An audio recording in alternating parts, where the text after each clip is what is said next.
2028 жыл Чыңгыз Айтматов жылы деп жарыяланды.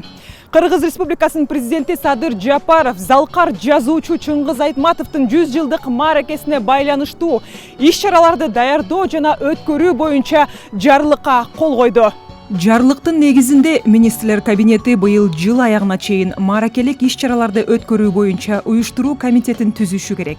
2026 жылдын башында Айтматовдун 100 жылдыгына карата иш-чаралардын планы бекитилет.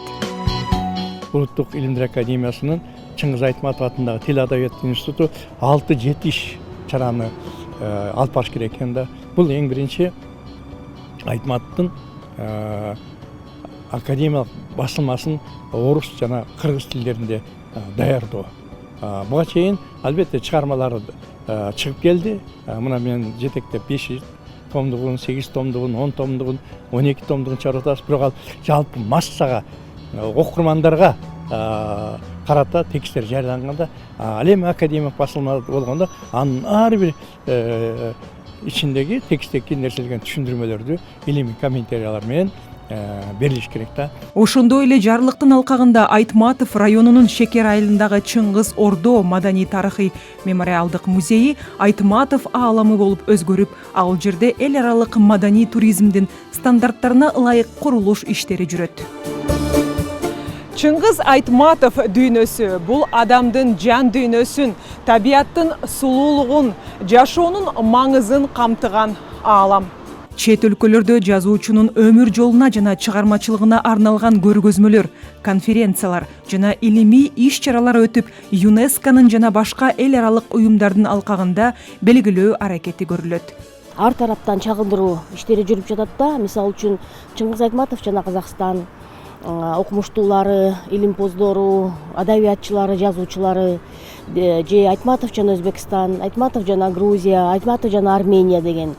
Мисалы үчүн Кавказ элдериндеги Айтматовдун чыгармачылыгын таанытуу, изилдөө буга чейин мындай деңгээлде мынча терең изилденбептир да. Бул менимче илимде өтө чоң жаңылык болот. Чыңгыз Айтматовдун бир нече портретин тартып калган Кыргыз Республикасынын эл сүрөтчүсү Таалайбек Усубалиев дагы азыртан эле даярдык көрө баштады. Айтылбаган жактарын мен азыр иштеп атам да. Четин кичине чыгарып айтып койсом болот. Бибисара Бишаналиева менен ошо аябай мындай айтканда эми жакшы мамиледе болгон экен. Ошо жөнүндө бир жакшы бир чыгарма экөө күлүп ошо Питерде турган эмен иштейин деп атам. Себеби анткени эмне жылы Бибисара Бишаналиевдин дагы юбилейи болот. Сүрөтчүнүн айтымында бир композицияны таамай чагылдыруу үчүн убакыт жана терең изилдөө зарыл. Сүрөтчүлөр союзуга дагы азыртан ошо даярданып атабыз. Биздин өсүп келаткан жаш муундарга бул өзүнчө бир мындай таалим болуш керек да. Себеби дегенде алар ушу Кыргызстанга аябай маданиятка керек болсо ошо саясатка деле анткени баягы посол болуп иштеп жүрдү, билесиңер да. Канчалык ошо жакшы нерселер болгон, ошону биз баары билип, белгилеп, айтып, дайыма даңазалап жүрүшүбүз керек да. Айтматовдун өмүрү жана чыгармачылыгы боюнча фильмдерди тартуу, жазуучунун ысымын көчөлөргө, мектептерге жана башка жайларга ыйгаруу, 100 сом номиналындагы Чыңгыз Айтматовдун 100 жылдыгы коллекциялык алтын монетасын чыгаруу иштери каралган. Айтматов өз каармандары аркылуу адамдын ички күрөшүн, руханий өсүүсүн көрсөтөт.